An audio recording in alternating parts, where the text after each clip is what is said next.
Welcome, today in front of me POCO C40 and I'll show you how to change notification sound on this device. First, let's open the settings application and then scroll to the sounds and vibration. After that, click here just to notifications, and now we can use the local ringtone from our device.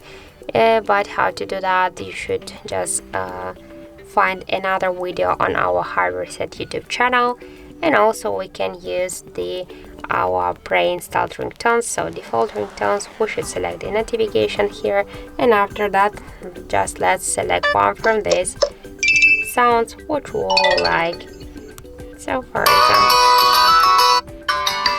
let's use this one.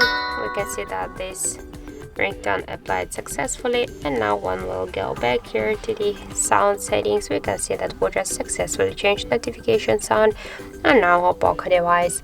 So that's it. Thank you for watching, and if you found this video helpful, don't forget to leave a like, comment and to subscribe our channel.